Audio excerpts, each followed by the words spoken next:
আমরা প্রায়ই অনেকের কাছ থেকে শুনে থাকি যে তারা ভয়ঙ্কর কিছু স্বপ্ন দেখে থাকেন এবং অনেকে স্বপ্ন দেখে এই স্বপ্নের ব্যাখ্যা কি হতে পারে বা তাবির কি হতে পারে সেটি জানবার জন্য অনেক সময় আমাদের শরণাপন্ন হন, বা অনেক মানুষ অনেক ধরনের স্বপ্ন দেখে থাকেন। এ ব্যাপারে আমাদের কাছে ওনারা জানতে চান যে এই স্বপ্নের মানে কি, এটার তাৎপর্য কি, এটা অর্থবহ কিনা, বা তাদের কি করা উচিত। তো সেজন্য আজকে আমরা এই স্বপ্ন নিয়ে the significance of dream in Islam এই ব্যাপারে বিস্তর আলোচনা করবার চেষ্টা করব। আমা তাওফিকি ইল্লা বিল্লাহ। আজকে বেসিকলি স্বপ্নের ব্যাপারে আমরা 10টি পয়েন্টে কথা উপস্থাপন করবার চেষ্টা করব। সেগুলো হচ্ছে, প্রথমে আমরা জানবো স্বপ্নের গুরুত্ব ও তাৎপর্যের ব্যাপারে, তারপর জানবো স্বপ্নের প্রকারভেদ, ভালো স্বপ্ন দেখলে করণীয়, খারাপ স্বপ্ন দেখলে করণীয়, তারপর কোন ধরনের স্বপ্নের ব্যাখ্যা প্রয়োজন এবং কোন স্বপ্নের ব্যাখ্যা প্রয়োজন নেই, সত্য স্বপ্নের আলামত অথবা কিভাবে বুঝবো যে আমার স্বপ্নটা অর্থবহ কিনা, স্বপ্নের ব্যাপারে কিছু ইসলামী দিক নির্দেশনা, স্বপ্নে আল্লাহ রাসূল সাল্লাল্লাহু আলাইহি সাল্লামকে দেখা প্রসঙ্গে, যুগে যুগে স্বপ্ন ব্যাখ্যায় কারা পারদর্শী ছিলেন, এবং সবশেষে কোরআন সুন্নাহর আলোকে বিভিন্ন প্রতীক বা চিহ্নের দিকে খেয়াল রেখে স্বপ্নের ব্যাখ্যা। এই 10টি পয়েন্টে আজকে আমরা স্বপ্ন নিয়ে আলোচনা করার চেষ্টা করবো ইনশাআল্লাহ। আমরা সাধারণত অনেকে মনে করে থাকি যে স্বপ্ন হচ্ছে নিছক একটি স্বপ্ন বা এটা কল্পনাপ্রসূত বিষয়। মুমিনের জীবনে বা বিশ্বাসীর জীবনে স্বপ্ন শুধু নিছক স্বপ্ন নয়, বরং এটা মুমিন জীবনে অনেক অর্থবহ এবং তাৎপর্যপূর্ণ। মুমিন জীবনে এটা একটা ভালো স্বপ্ন হতে পারে আল্লাহ তাআলার পক্ষ থেকে কোনো ধরনের সুসংবাদ কিংবা দিক নির্দেশনা, কিংবা হতে পারে বান্দার প্রতি সতর্কবাণী। একচোখা বস্তুবাদীরা বলে থাকে আমরা যখন ঘুমাই তখন মস্তিষ্ক আমাদের স্মৃতিগুলো নিয়ে নাড়াচাড়া করে, আমাদের স্মৃতিগুলোকে পুনর্বিন্যাস করে, আর সেটাই আমাদের কাছে স্বপ্ন হিসেবে ধরা দেয়। অর্থাৎ তারা বলতে চায় যে স্বপ্ন হচ্ছে ঘুমের ঘোরে আমাদের দৈনন্দিন জীবনে ঘটে যাওয়া আমাদের চিন্তা বা ভাবনার প্রতিচ্ছবি। কিন্তু ইসলামের দৃষ্টিতে স্বপ্ন শুধু আমাদের চিন্তা ভাবনার প্রতিচ্ছবি নয়, এটা হতে পারে আল্লাহ তাআলার পক্ষ থেকে সুসংবাদ, হতে পারে গ্ল্যাড টাইডিংস কিংবা সতর্কবাণী। তাই এই স্বপ্নের ব্যাপারে আমাদেরকে খুব ভালো ধারণা রাখা উচিত। শুরুতে আমরা বলবো যে এর গুরুত্ব এবং তাৎপর্য কতটুকু। স্বপ্ন হচ্ছে নবুয়তের সূচনা। নবুয়তের সূচনা হয়েছিল স্বপ্নের মাধ্যমে। আল্লাহ রাসূল সাল্লাল্লাহু আলাইহি ওয়াসাল্লাম যখন নবী হিসেবে অফিসিয়ালি অ্যাসাইন্ড হন, তার আগে তিনি টানা 6 মাস স্বপ্ন দেখেছেন, যেটা সহিহ বুখারীতে এসেছে, আউয়ালু মা বুদিআ বিহি রাসূলুল্লাহ সাল্লাল্লাহু আলাইহি ওয়াসাল্লাম আর-রুইয়া আস-সাদিকা ফিন-নাওম। রাসূল সাল্লাল্লাহু আলাইহি ওয়াসাল্লামের কাছে ওহী বা রেভেলেশনের সূচনা হয়েছিল স্বপ্নের মাধ্যমে। ফাকানা লা ইয়ারা রুইয়া ইল্লা জাআত মিসলা ফালাকিস সুবহি।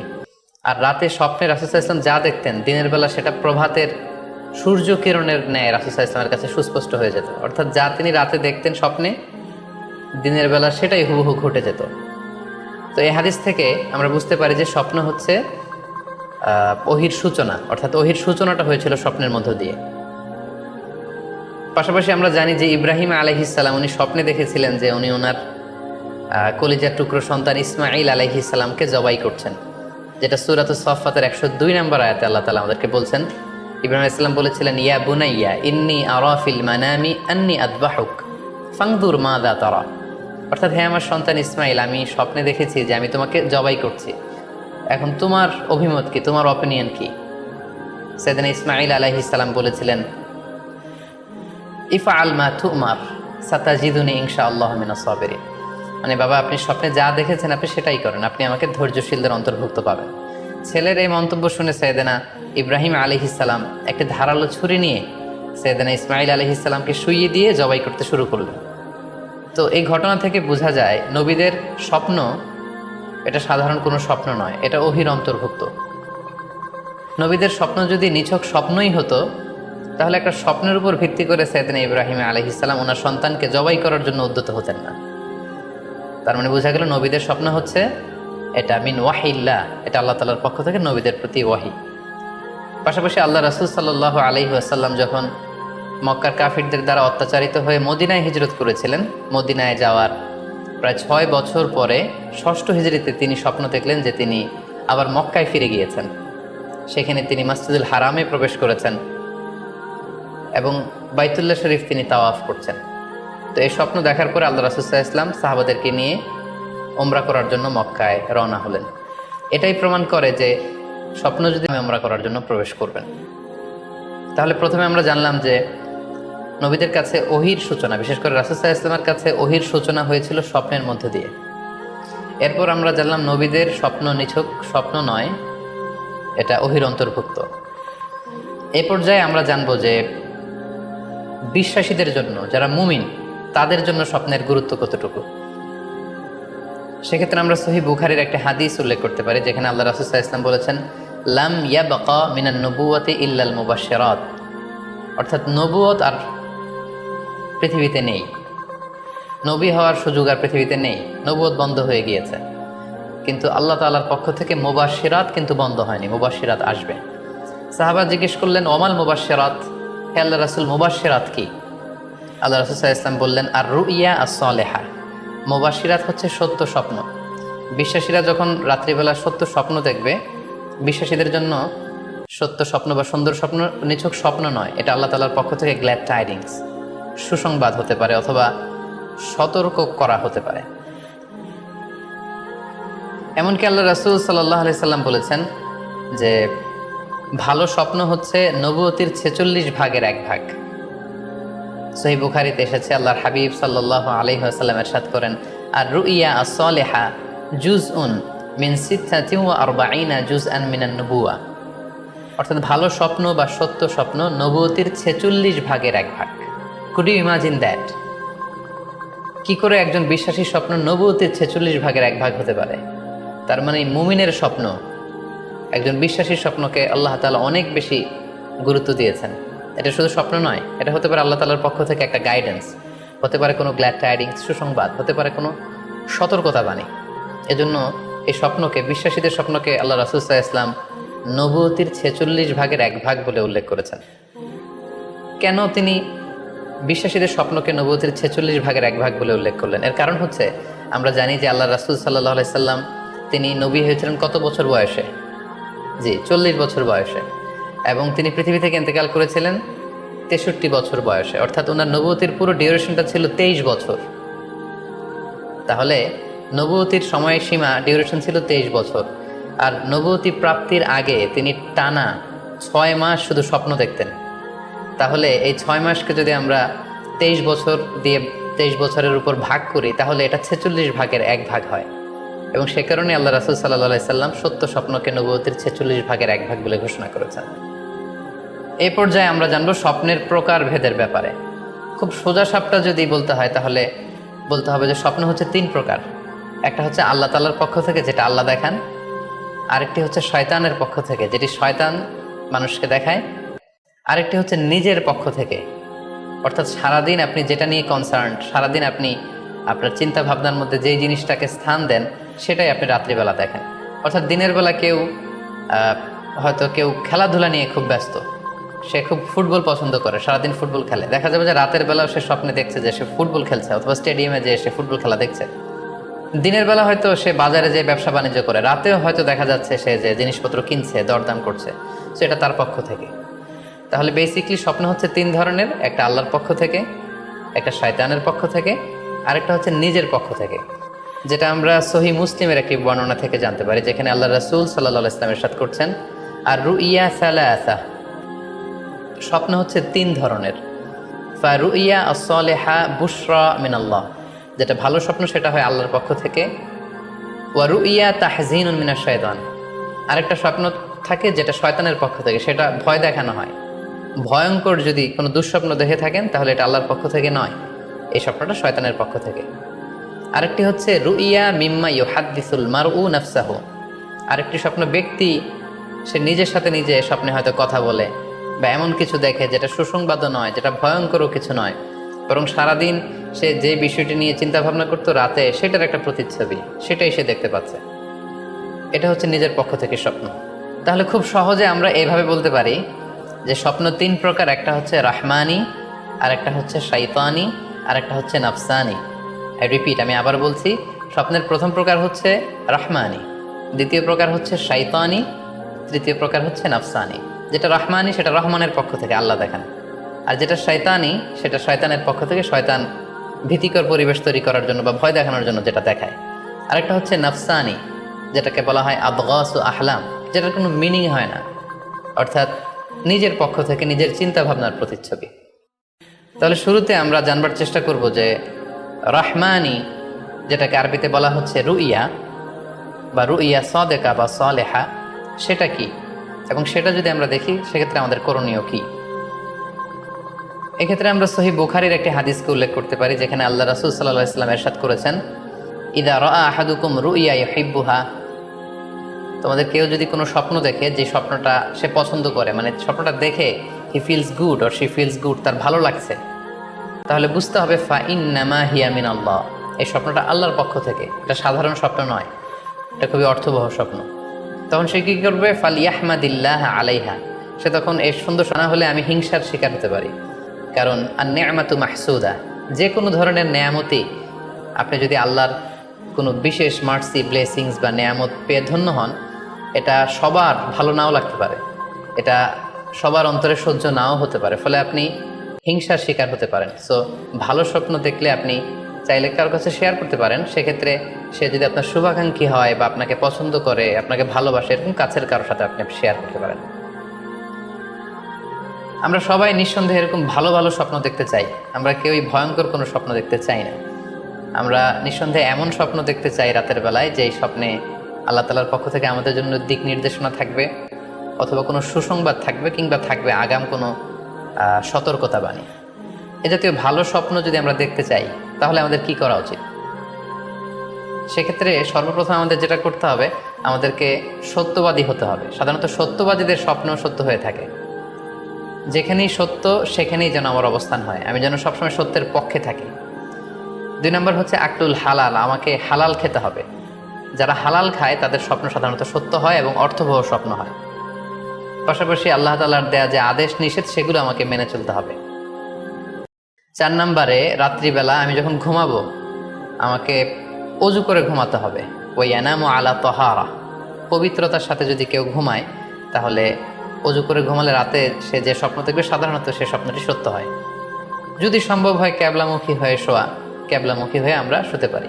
এই বিষয়গুলো যদি আমরা এনশিওর করতে পারি, অর্থাৎ সত্যবাদী হওয়া, হালাল খাবার খাওয়া, আল্লাহর দেয়া বিধিনিষেধ সবসময় মেনে চলবার চেষ্টা করা, রাত্রিবেলা অজু অবস্থায় ঘুমানোর অভ্যেস করা, পাশাপাশি ক্যাবলামুখী হয়ে শোয়ার চেষ্টা করা, এই বিষয়গুলো যদি আমরা মেনটেন করার চেষ্টা করি, তাহলে আমরা যে স্বপ্নগুলো দেখব সেগুলো সত্য স্বপ্ন হবে বলে আমরা আশা করি।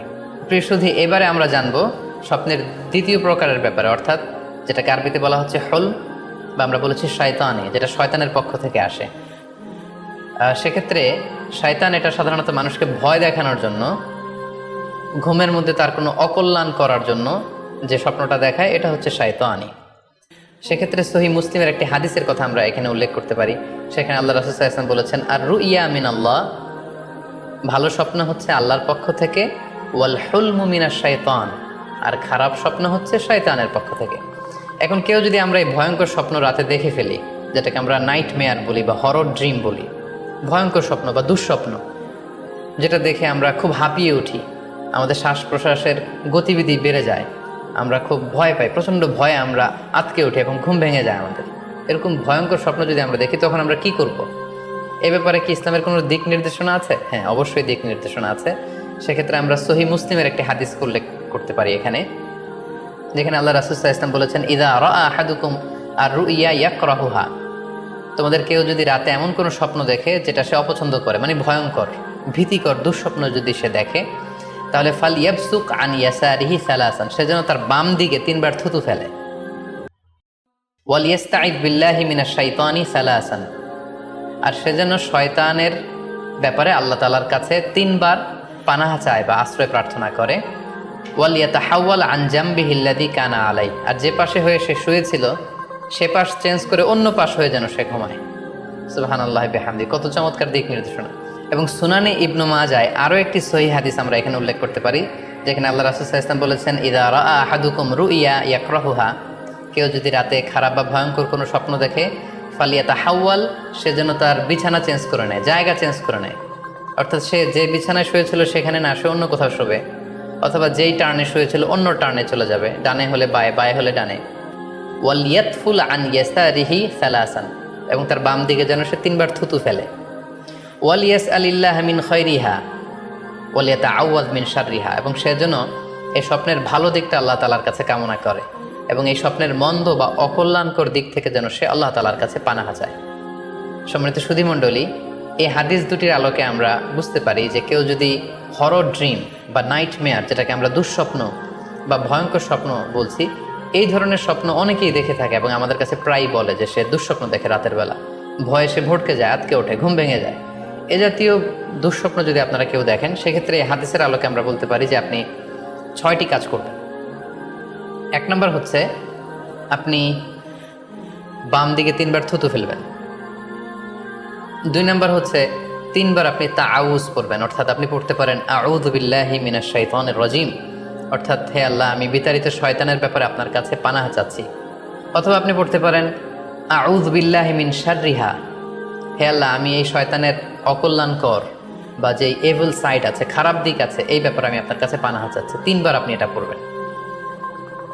3 নম্বরে আপনি যদি আপনার ঘুমকে আবারও কন্টিনিউ করতে চান, তাহলে বা দিকের থেকে যদি স্বপ্ন দেখেন, তাহলে আপনি ডান দিকে টার্ন করবেন। আপনি ডান কাতে ঘুমাচ্ছিলেন এরকম যদি হয়, তাহলে বাম দিকে আপনি সরে যাবেন, অথবা যেখানে শুয়েছিলেন ওই জায়গাটা চেঞ্জ করে অন্য কোথাও শোবেন। 4 নম্বর হচ্ছে আপনি যদি ঘুম আর কন্টিনিউ করতে না চান, তাহলে আপনি অজু করে ফেলবেন। তাৎক্ষণিক আপনি আপনার ঘুম যদি আপনি কন্টিনিউ করতে না চান, অজু করে ফেলবেন এবং 2 রাকাত সালাত আদায় করবেন। 5 নাম্বার হচ্ছে এই স্বপ্ন আপনি কারোর সাথে শেয়ার করবেন না। এ ব্যাপারে আমরা সামনে বিস্তারিত বলছি। ভয়ঙ্কর স্বপ্ন দেখলে সাধারণত কারোর সাথে শেয়ার করবেন না। যদি শেয়ার করতে হয়, তাহলে প্রলিফিক স্কলার, ভালো আলেম, যার এলেম আছে, যার আমল আছে, এরকম লোক, কিংবা আপনার ওয়েল উইশার যারা আছে, আপনার শুভাকাঙ্ক্ষী, এরকম কারোর সাথে শেয়ার করতে পারেন। 6 নাম্বার, যদি সুযোগ হয় আপনি কিছু চ্যারিটি করে দিতে পারেন, দান করে দিতে পারেন, কারণ সাদাকাতু তারুদ্দুল বালা, দান করলে, চ্যারিটি করলে এটা মানুষের বিপদ বা বালা মুসিবতকে দূর করে দেয়। এ পর্যায়ে আমরা শুনবো স্বপ্নের 3 নম্বর প্রকারের ব্যাপারে, অর্থাৎ যেটাকে আমরা বলেছিলাম আদগাস ও আহলাম বা নাফসানি। এটা আল্লাহ তাআলাও দেখান না, যেটা শয়তানও ভয় দেখানোর জন্য দেখায় না, বরং এটা আমার চিন্তা ভাবনার প্রতিচ্ছবি। এটা সাধারণত অর্থহীন স্বপ্ন আমরা বলে থাকি, এটার কোনো অর্থ হয় না, বা আমার কল্পনা প্রসূত স্বপ্ন। সারাদিন আমি যেটা নিয়ে ভাবি, যেটা নিয়ে আমি কনসার্ন বা টেন্সড, ওইটাই আমি রাতের বেলায় দেখছি। এ জাতীয় স্বপ্ন যদি আমরা দেখি, তাহলে এই স্বপ্নের কোনো অর্থ নেই, এটাতে কোনো দিক নির্দেশনা নেই, এটা সাধারণত অর্থহীন এবং কল্পনাপ্রসূত স্বপ্ন হয়ে থাকে। এই স্বপ্নের কোনো ব্যাখ্যা হয় না। সম্মানিত শুধু এ পর্যায়ে আমরা জানবো যে কোন স্বপ্নের ব্যাখ্যার প্রয়োজন হয় এবং কোন স্বপ্নের কোনো ব্যাখ্যার প্রয়োজন হয় না। সাধারণত ব্যাখ্যা প্রয়োজন হয় কি হয় না, এদিক থেকে স্বপ্ন 2 ধরনের। এক হচ্ছে সরিহ, মানে ডিরেক্ট ড্রিম, যেটা সুস্পষ্ট, অর্থাৎ রাতে আপনি যা স্বপ্নে দেখেছেন দিনের বেলা সেটাই ঘটতে দেখেছেন।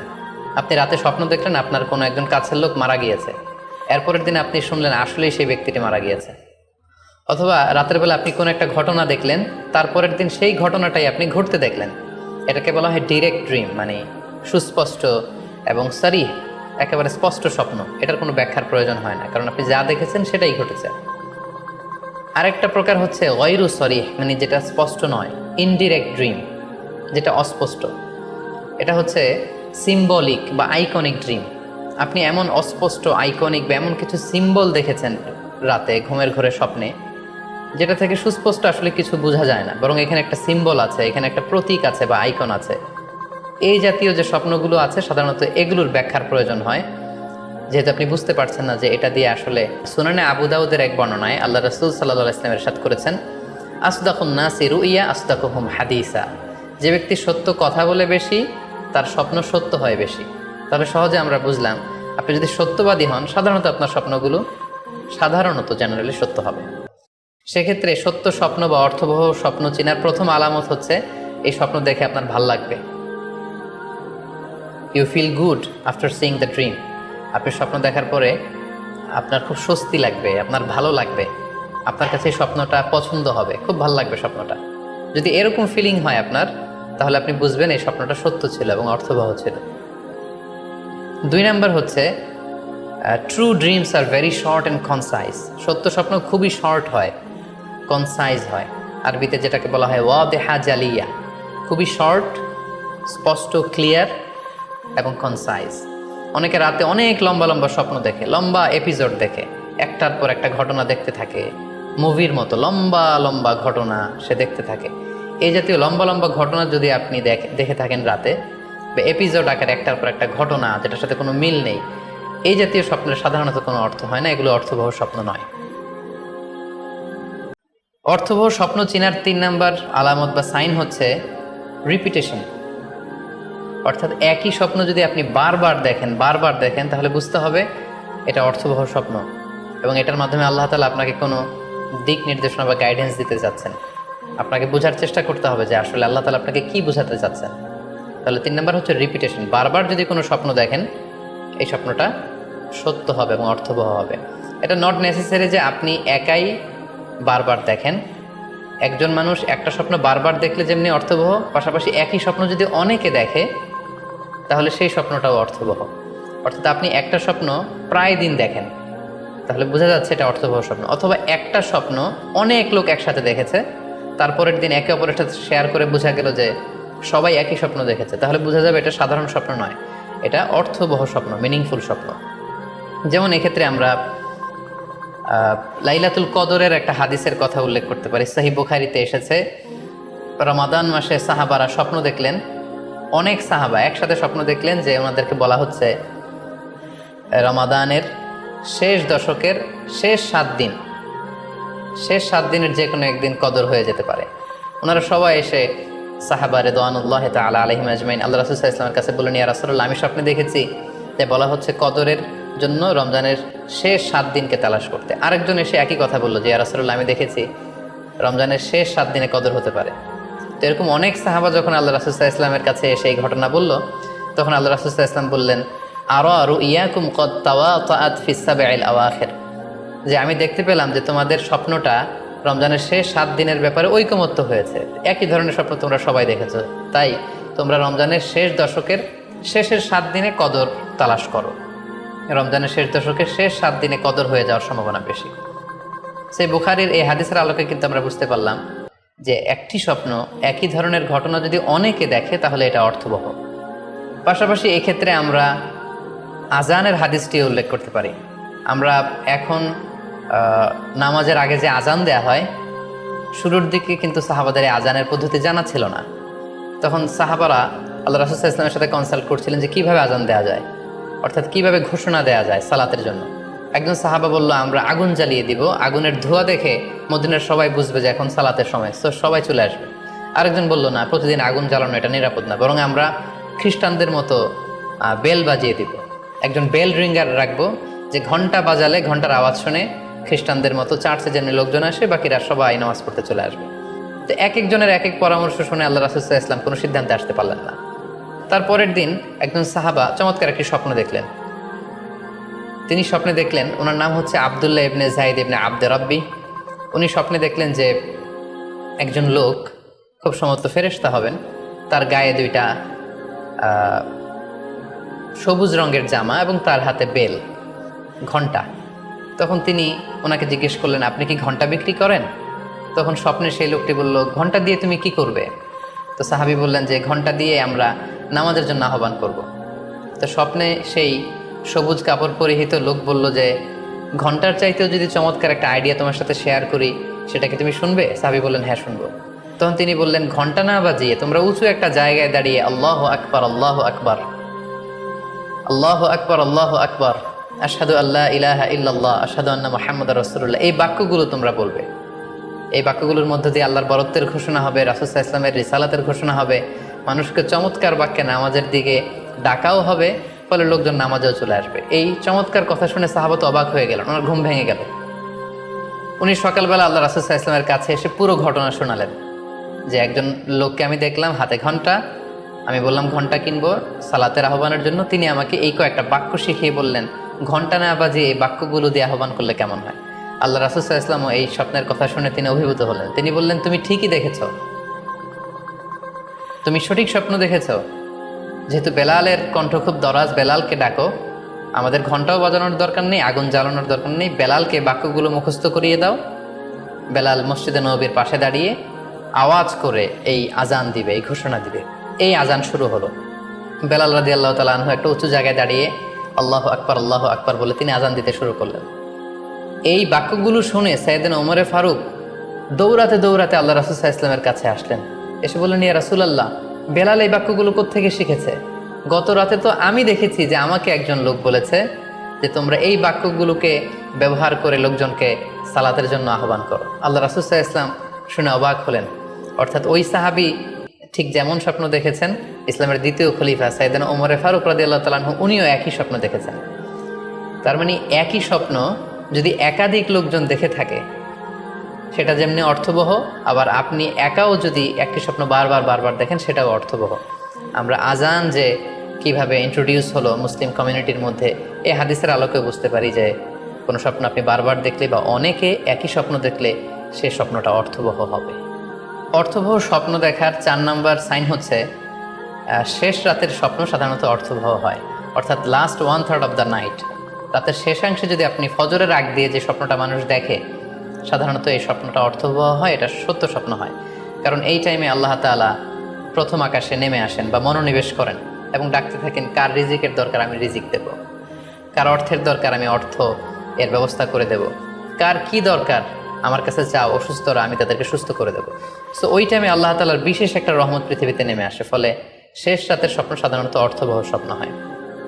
পাশাপাশি হাদিসে এসেছে যে কিয়ামতের আগ দিয়ে মুমিনরা যে স্বপ্নগুলো দেখবে এই স্বপ্নগুলো সাধারণত অর্থবহ হবে। হাদিস থেকে আমরা জানলাম কিয়ামতের আগ দিয়ে মুমিনরা যে স্বপ্নগুলো দেখবে এগুলো সত্য হবে, অর্থবহ হবে। এ পর্যায়ে আমরা জানবার চেষ্টা করব যে স্বপ্নের ব্যাপারে কিছু ইসলামিক দিক নির্দেশনা রয়েছে। আমরা যদি এই দিক নির্দেশনাগুলো, গাইডেন্সগুলো মেনে চলি তাহলে স্বপ্ন নিয়ে আমাদের খুব একটা কনফিউশনে থাকতে হবে না।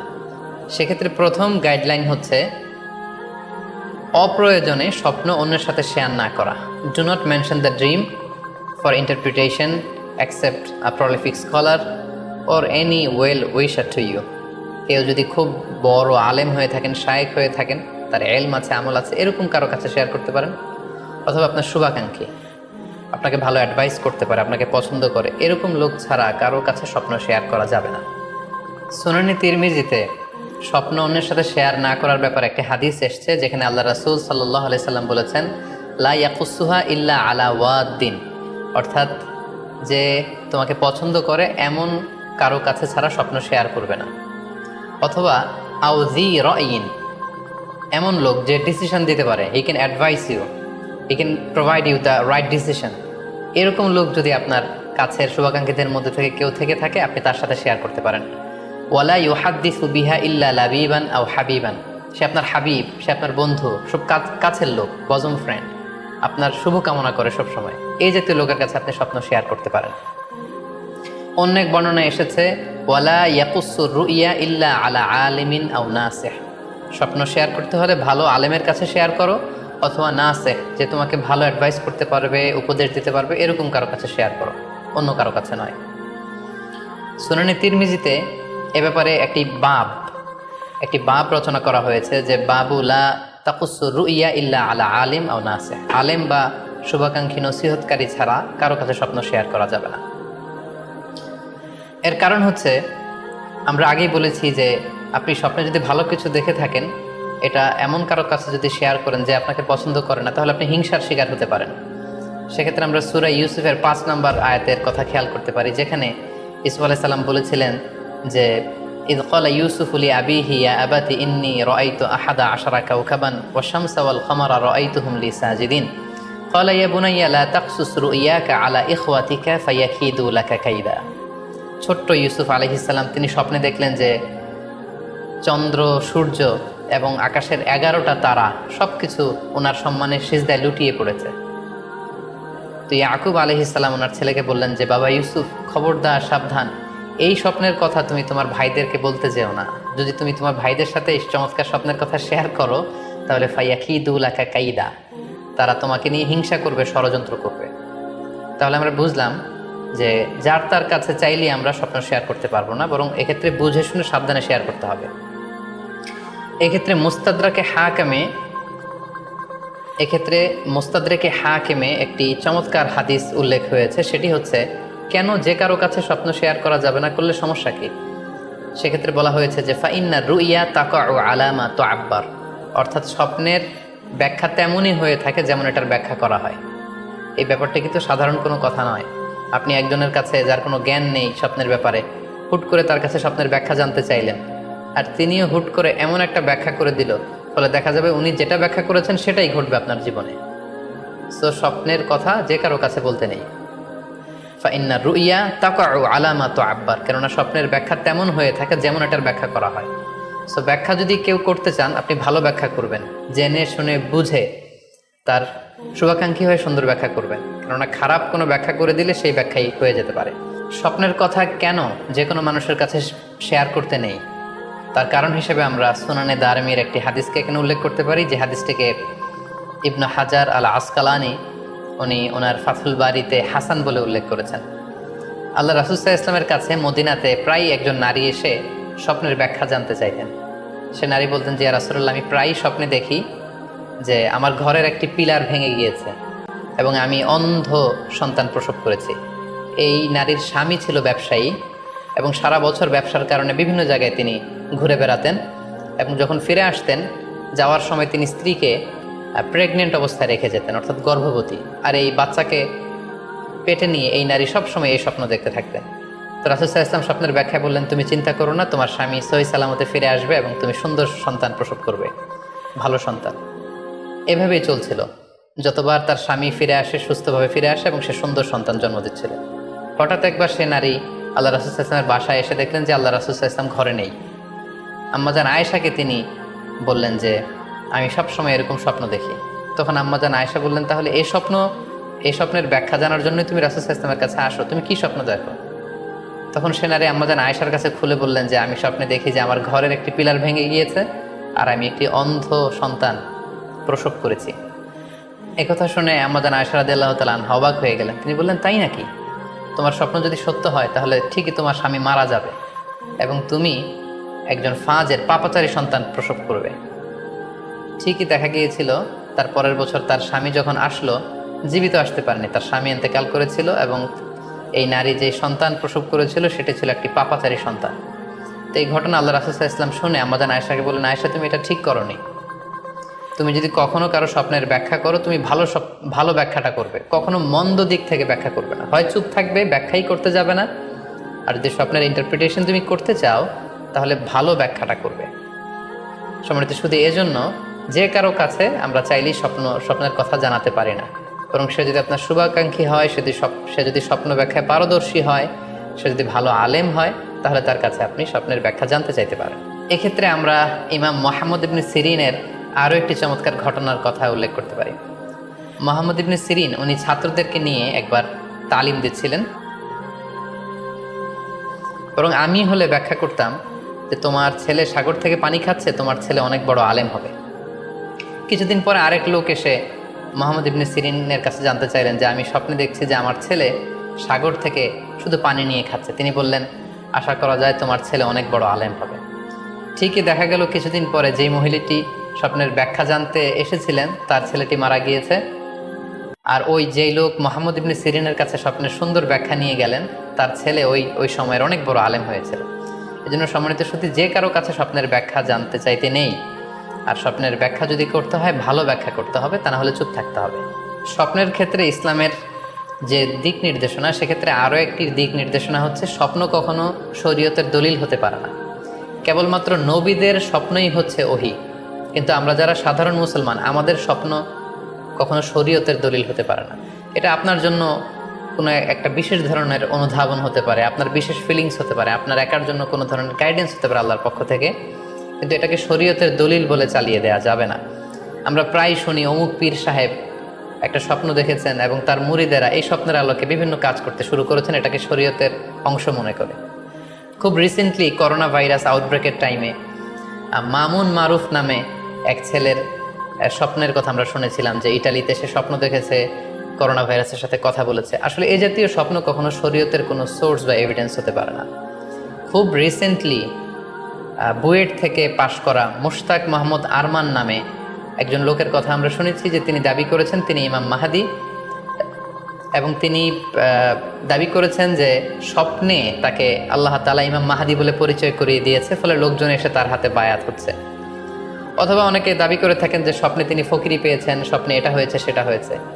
এরকম কোনো ধরনের স্বপ্নই কিন্তু শরীয়তের অংশ, শরীয়তের দলিল বা এভিডেন্স হতে পারে না। এ পর্যায়ে আমরা জানবার চেষ্টা করব যে স্বপ্নে রাসূলুল্লাহ সাল্লাল্লাহু আলাইহি ওয়াসাল্লামকে দেখা প্রসঙ্গে অনেকে স্বপ্নে আল্লাহ রাসূল সাল্লাল্লাহু আলাইহি ওয়াসাল্লামকে দেখেন এবং আসলে রাসূল সাল্লাল্লাহু আলাইহি ওয়াসাল্লামকে স্বপ্নে দেখেন কিনা এ ব্যাপারে তাদের মধ্যে অনেক প্রশ্ন থেকে থাকে। এক্ষেত্রে আমরা সহিহ বুখারীর একটি চমৎকার হাদিস উল্লেখ করতে পারি, যেখানে আল্লাহ রাসূল সাল্লাল্লাহু আলাইহি ওয়াসাল্লাম ইরশাদ করেছেন, মান রাআনি ফিল মানামি ফাকাদ রাআনি। যে আমাকে স্বপ্নে দেখলো, আল্লাহ রাসূল সাল্লাল্লাহু আলাইহি ওয়াসাল্লাম নিজে বলছেন যে আমাকে স্বপ্নে দেখলো সে আসলেই আমাকেই দেখলো। কারণ ফাইন্না শাইতানা লা ইয়াতামাসসালু ফি সূরাতি, শয়তান কখনো আমার আকৃতি, আমার শেপ ধারণ করতে পারে না। অর্থাৎ আপনি যদি রাসূল সাল্লাল্লাহু আলাইহি ওয়াসাল্লামকে স্বপ্নে দেখেন তাহলে আপনি রাসূল সাল্লাল্লাহু আলাইহি ওয়াসাল্লামকেই দেখেছেন, আপনি শয়তানকে দেখেননি। কারণ শয়তান কখনো রাসূল সাল্লাল্লাহু আলাইহি ওয়াসাল্লামের আকৃতি ধারণ করতে পারে না। তাহলে এই হাদিসের আলোকে আমরা বুঝলাম শয়তান কখনো আল্লাহ রাসূল সাল্লাল্লাহু আলাইহি ওয়াসাল্লামের আকৃতি বা শেপ ধারণ করতে পারে না। তখন প্রশ্ন হচ্ছে, আসলে আপনি রাসূল সাল্লাল্লাহু আলাইহি ওয়াসাল্লামকে দেখেছেন নাকি অন্য কাউকে দেখেছেন? শয়তান হয়তো রাসূল সাল্লাল্লাহু আলাইহি ওয়াসাল্লামের আকৃতি ধারণ করলো না, একজন সুশ্রী বয়োবৃদ্ধ সুন্দর আকৃতির মানুষের চেহারা ধারণ করে শয়তান এসে বলল যে আমি আল্লাহ রাসূল। তখন আপনি কিভাবে বুঝবেন যে আপনি রাসূল সাল্লাল্লাহু আলাইহি ওয়াসাল্লামকে দেখেছেন নাকি শয়তানের ধারণ করা অন্য কোনো মানুষের আকৃতিতে কাউকে আপনি দেখেছেন? সেক্ষেত্রে বোঝার মাধ্যম হচ্ছে আল্লাহ রাসূল সাল্লাল্লাহু আলাইহি ওয়াসাল্লামের দাড়ি কেমন ছিল, চেহারা কেমন ছিল, চুল কেমন ছিল, দৈহিক গড়ন কেমন ছিল, আকৃতি কেমন ছিল, এগুলো কিন্তু আমরা হাদিস থেকে পাই, কিংবা শামায়েলে তিরমিজিতে রাসূল সাল্লাল্লাহু আলাইহি ওয়াসাল্লামের বডি স্ট্রাকচার, ওনার চেহারা, ওনার অবয়বের ব্যাপারে বর্ণনা পাই। আপনি স্বপ্নে যাকে দেখেছেন তার চেহারা, আকৃতি এবং বর্ণনা যদি রাসূল সাল্লাল্লাহু আলাইহি ওয়াসাল্লামের দৈহিক বর্ণনার সাথে মিলে যায় তাহলে বোঝা যাবে যে আপনি আসলেই আল্লাহ রাসূল সাল্লাল্লাহু আলাইহি ওয়াসাল্লামকে দেখেছেন। কিন্তু আপনি স্বপ্নে দেখা মানুষটি তার চেহারার সাথে যদি রাসূল সাল্লাল্লাহু আলাইহি ওয়াসাল্লামের চেহারার যে বর্ণনা সেটির সাথে যদি কোনো মিল না থাকে, যদি তার চেহারা রাসূল সাল্লাল্লাহু আলাইহি ওয়াসাল্লামের চেহারার মতো না হয়, শামায়েলে তিরমিজিতে যে বর্ণনা আছে সেরকম যদি না হয়, তাহলে বোঝা যাবে আপনি রাসূল সাল্লাল্লাহু আলাইহি ওয়াসাল্লামকে দেখেননি, বরং অন্য কাউকে দেখেছেন। এক্ষেত্রে আমরা মুহাম্মদ ইবনে সিরিনের ঘটনা উল্লেখ করতে পারি। ওনার কাছে কেউ এসে যদি বলতো যে আমি স্বপ্নে আল্লাহ রাসূল সাল্লাল্লাহু আলাইহি ওয়াসাল্লামকে দেখেছি, তখন মুহাম্মদ ইবনে সিরিন জিজ্ঞেস করতেন, তুমি কি দেখেছো বলো তো? তুমি যাকে দেখেছো তার দাড়ি কেমন, তার চেহারা কেমন, তার চোখ নাক কেমন, তার গড়ন কেমন? তখন ওই ব্যক্তি যখন বর্ণনা দিত আর সেই বর্ণনা যখন আল্লাহ রাসূল সাল্লাল্লাহু আলাইহি ওয়াসাল্লামের আকৃতির সাথে মিলে যেত, তখন মুহাম্মদ ইবনে সিরিন বলতেন, তুমি ঠিকই স্বপ্নে আল্লাহ রাসূল সাল্লাল্লাহু আলাইহি ওয়াসাল্লামকে দেখেছো। কিন্তু ওই ব্যক্তির বর্ণনা যদি এমন হতো যে না, এর সাথে রাসূল সাল্লাল্লাহু আলাইহি ওয়াসাল্লামের হাদিসে বা শামায়েলে তিরমিজিতে রাসূল সাল্লাল্লাহু আলাইহি ওয়াসাল্লামের দেহের যে বর্ণনা এটার সাথে কোনো মিল নেই, তখন মুহাম্মদ ইবনে সিরিন বলতেন, না, তুমি স্বপ্নে আল্লাহ রাসূল সাল্লাল্লাহু আলাইহি ওয়াসাল্লামকে দেখোনি, বরং তুমি অন্য কাউকে দেখেছো। এ পর্যায়ে আমরা জানবার চেষ্টা করব যে যুগে যুগে কারা স্বপ্ন ব্যাখ্যায় খুব পারদর্শী ছিলেন। নবীদের মধ্যে সাইয়েদনা ইউসুফ আলাইহিস সালাম, তিনি সবচেয়ে ভালো স্বপ্নের ব্যাখ্যা করতে পারতেন। সাহাবাদের মধ্যে সাইয়েদনা আবু বকর রাদিয়াল্লাহু তাআলা আনহু চমৎকার স্বপ্নের ব্যাখ্যা করতে পারতেন, এবং তাবিঈদের মধ্যে মুহাম্মদ ইবনে সিরিন চমৎকার স্বপ্নের ব্যাখ্যা করতে পারতেন। আর বলার অপেক্ষা রাখে না যে অবশ্যই আল্লাহ রাসূল সাল্লাল্লাহু আলাইহি ওয়াসাল্লাম তিনিও চমৎকার স্বপ্নের ব্যাখ্যা করতে পারতেন। সহিহ মুসলিমে, সুনানে আবু দাউদে একটি হাদিস এসছে যে আল্লাহ রাসূল সাল্লাল্লাহু আলাইহি ওয়াসাল্লাম ফজরের সালাতের পরে তাসবিহ শেষে সাহাবাদের কাছে জানতে চাইতেন যে গতকাল রাতে কে কি স্বপ্ন দেখেছো আমার কাছে বলো, আমি সেই স্বপ্নের ইন্টারপ্রিটেশন তোমাদেরকে জানাবো। কানা নবী সাল্লাল্লাহু আলাইহি ওয়াসাল্লাম ইদা সাল্লা সুবহা আকবাল আলাইহিম বিওয়াজহিহি ফাকালা হাল রাআ আহাদুম মিনকুম আল বারিহাতা রুইয়া। সহিহ মুসলিমের বর্ণনা, ফজরের নামাজের পর তিনি প্রত্যেকদিন জিজ্ঞেস করতেন, গতকাল রাতে কেউ কি কোনো ভালো স্বপ্ন দেখেছো? কেউ কি কোনো স্বপ্ন দেখেছো? আমার কাছে উল্লেখ করো, আমি এটার ব্যাখ্যা করে দেব। সম্মানিত সুধী, আমরা বলছিলাম যে ইউসুফ আলাইহিস সালাম খুব ভালো স্বপ্নের ব্যাখ্যা করতে পারতেন, এবং সূরা ইউসুফের 111 নম্বর আয়াতে ব্যাপারে আল্লাহ উল্লেখ করেছেন সাইয়েদনা ইউসুফ আলাইহিস সালামের কথা, যে তিনি বলেছেন, রব্বি কদ আতাইতানি মিনাল মুলকি ওয়া আল্লামতানি মিন তা'ওয়িলিল আহাদিস। মানে হে আমার রব, আপনি আমাকে রুলিং পাওয়ার দিয়েছেন এবং আপনি আমাকে you taught me how to interpret the dreams, কিভাবে স্বপ্নের ব্যাখ্যা করতে হয় এটা আপনি আমাকে শিক্ষাদান করেছেন। এবং সূরা ইউসুফে আমরা জানি যে 3টি স্বপ্নের কথা সেখানে উল্লেখ রয়েছে। ইউসুফ আলাইহিস সালাম নিজেই একটি স্বপ্ন দেখেছিলেন ছোটবেলায়, তারপর দুজন প্রিজনার ইউসুফ আলাইহিস সালামের সাথে জেলখানায় ছিল, তাদের 2টা স্বপ্নের ব্যাখ্যা তিনি করে দিয়েছেন, এবং মিশরের তৎকালীন যে রাজা কিং, সেই কিংয়ের স্বপ্নের ব্যাখ্যাও সাইয়েদনা ইউসুফ আলাইহিস সালাম করে দিয়েছিলেন। সাহাবীদের মধ্যে সাইয়েদনা আবু বকর রাদিয়াল্লাহু তাআলা আনহু চমৎকার স্বপ্নের ব্যাখ্যা করতে পারতেন, এবং আল্লাহ রাসূল সাল্লাল্লাহু আলাইহি ওয়াসাল্লাম মাঝে মাঝে ইচ্ছা করে আবু বকর রাদিয়াল্লাহু তাআলা আনহুর কাছে স্বপ্নের ব্যাখ্যা জানতে চাইতেন, এবং আবু বকর রাদিয়াল্লাহু তাআলা আনহু নিজেও মাঝে মাঝে ইচ্ছা করে রাসূল সাল্লাল্লাহু আলাইহি ওয়াসাল্লামের কাছে বলতেন যে ইয়া রাসূলুল্লাহ, এই স্বপ্নের ব্যাখ্যাটা আমি করি। আল্লাহ রাসূল সাল্লাল্লাহু আলাইহি ওয়াসাল্লাম তখন আবু বকর রাদিয়াল্লাহু তাআলা আনহুকে স্বপ্নের ব্যাখ্যা করার অনুমতি প্রদান করতেন। এক্ষেত্রে আমরা আল খাসাইসুল কুবরা জালালউদ্দিন সুয়ুতির লেখা সেখানকার একটি বর্ণনার কথা উল্লেখ করতে পারি, যেখানে আল্লাহ রাসূল সাল্লাল্লাহু আলাইহি সাল্লাম আবু বকর রাদিয়াল্লাহু তাআলা আনহুর কাছে একটি স্বপ্নের উল্লেখ করলেন। বললেন, আবু বকর, আমি গত রাতে স্বপ্নে দেখেছি যে তুমি আর আমি দুজন মিলে দৌড় প্রতিযোগিতা করছি, এবং দেখলাম যে আমি তোমার 2.5 গজ সামনে, তুমি আমার 2.5 গজ পেছনে। অর্থাৎ আমি এই দৌড় প্রতিযোগিতায় বিজয় লাভ করেছি এবং তুমি আমার 2.5 হাত পেছনে। এর ব্যাখ্যা কি? হাদিসটি মুস্তাদরাকে হাকিমেও এসেছে, সুনানে আবু দাউদেও এসেছে এবং হাদিসটি সহিহ। আম্মা জান আয়েশা রাদিয়াল্লাহু তাআলা আনহা উনি একটি স্বপ্ন দেখলেন যে আকাশ থেকে 3টি চাঁদ ওনার ঘরে খসে পড়েছে, এবং এই স্বপ্ন দেখে তিনি ওনার পিতা আবু বকর রাদিয়াল্লাহু তাআলা আনহুকে জিজ্ঞেস করলেন যে আমি স্বপ্নে দেখেছি যে আকাশের 3টি চাঁদ এসে আমার ঘরে পড়েছে, এর ব্যাখ্যা কি হতে পারে? তখন আবু বকর রাদিয়াল্লাহু তাআলা আনহু ওনার কন্যা আম্মা জান আয়েশা রাদিয়াল্লাহু তাআলা আনহাকে বললেন যে এই স্বপ্নের ব্যাখ্যা হচ্ছে এই পৃথিবীর 3 জন মানুষের কবর তোমার ঘরে অবস্থিত হবে। সুবহানাল্লাহি বিহামদি। এবং আমরা জানি যে আল্লাহ রাসূল সাল্লাল্লাহু আলাইহি ওয়াসাল্লাম যখন ইন্তেকাল করলেন তখন আল্লাহ রাসূল সাল্লাল্লাহু আলাইহি ওয়াসাল্লামকে কবর দেওয়া হয়েছিল আম্মা জান আয়েশা রাদিয়াল্লাহু তাআলা আনহার ঘরে। এবং তখন আবু বকর রাদিয়াল্লাহু তাআলা আনহু বলেছিলেন যে আয়েশা, তোমার কি মনে আছে তুমি যে একটা স্বপ্নের ব্যাখ্যা আমার কাছে জানতে চেয়েছিলে যে 3টি আকাশের চাঁদ তোমার ঘরে খসে পড়েছে, এই দেখো আল্লাহ রাসূল সাল্লাল্লাহু আলাইহি ওয়াসাল্লামের কবর তোমার ঘরে হয়েছে, তুমি জেনে রেখো যে 3টা চাঁদের শ্রেষ্ঠ চাঁদ হচ্ছে এটি। এবং আমরা এও জানি যে আবু বকর রাদিয়াল্লাহু তাআলা আনহু ইন্তেকালের পরে আম্মা জান আয়েশার ঘরেই কবর হয়েছে, এবং ওমরে ফারুকের কবরও আম্মা জান আয়েশা রাদিয়াল্লাহু তাআলা আনহুর ঘরেই অবস্থিত। তাহলে এই হাদিসগুলোর আলোকে আমরা বুঝতে পারি যে সাহাবাদের মধ্যে আবু বকর রাদিয়াল্লাহু তাআলা আনহু ছিলেন স্বপ্ন ব্যাখ্যায় সবচেয়ে পারদর্শী। তাবিঈদের মধ্যে স্বপ্ন ব্যাখ্যায় সবচেয়ে পারদর্শী ছিলেন মুহাম্মদ ইবনে সিরিন। আমরা ওনার নাম প্রায় শুনে থাকি। তিনি স্বপ্ন ব্যাখ্যার ক্ষেত্রে খুব এক্সপার্ট ছিলেন। তিনি উসমান রাদিয়াল্লাহু তাআলা আনহু যখন ইসলামের খলিফা, তখন বসরা নগরীতে মুহাম্মদ ইবনে সিরিন জন্মগ্রহণ করেন এবং অনেক সাহাবা থেকে তিনি অনেক হাদিস বর্ণনা করেছেন। এবং তিনি ইমাম আবু হানিফা আলাইহি রাহমার সমসাময়িক ছিলেন। ইমাম আবু হানিফা একবার স্বপ্নে দেখলেন যে তিনি আল্লাহ রাসূল সাল্লাল্লাহু আলাইহি ওয়াসাল্লামের কবর খুঁড়ছেন, অথবা কবরের লাশ বের করছেন কিংবা কাফন বের করছেন। এই স্বপ্ন দেখে ইমামুল আযম আবু হানিফা রাহিমাহুল্লাহ উনি বিচলিত হয়ে গেলেন যে এই আমি কি স্বপ্ন দেখলাম, যে আমি রাসূল সাল্লাল্লাহু আলাইহি ওয়াসাল্লামের কবর খুঁড়ছি, সেখান থেকে কাফন বের করছি। কেউই এই স্বপ্নের ব্যাখ্যা করতে পারলেন না। তখন ইমাম মুহাম্মদ ইবনে সিরিনের কাছে যখন জানতে চাওয়া হলো, তখন মুহাম্মদ ইবনে সিরিন বললেন যে হাযা রাজুলুন ইউহয়ি সুন্নাত রাসূলিল্লাহ, অর্থাৎ যে ব্যক্তি এই স্বপ্ন দেখেছে তার মাধ্যমে আল্লাহ রাসূল সাল্লাল্লাহু আলাইহি ওয়াসাল্লামের হাদিসের বা সুন্নাহর পুনর্জীবন হবে। তিনি রাসূল সাল্লাল্লাহু আলাইহি ওয়াসাল্লামের সুন্নাহগুলোকে পুনরুজ্জীবন দান করবেন, পুনরুজ্জীবিত করবেন। এবং বাস্তবে আমরা এটাই দেখেছি যে ইমাম আবু হানিফার চিন্তা, ওনার থট, ওনার মাযহাব গোটা বিশ্বে সমৃদ্ধি লাভ করেছে, মানুষ এটাকে গ্রহণ করেছে। ওনার বুদ্ধিবৃত্তিক যে চিন্তা, ওনার ফিকহি ইস্তেমবাদগুলো গোটা বিশ্বে আল্লাহ রাসূল সাল্লাল্লাহু আলাইহি ওয়াসাল্লামের হাদিসগুলোকে আরো প্রাণবন্তভাবে মুসলিম উম্মার কাছে রিপ্রেজেন্ট করেছে। আমরা আপাত দৃষ্টিতে মনে হচ্ছিল যে এটা একটা খারাপ স্বপ্ন, যে ইমাম আবু হানিফা তিনি রাসূল সাল্লাল্লাহু আলাইহি ওয়াসাল্লামের কবর খুঁড়ছেন, লাশ বের করছেন বা কাফন বের করছেন।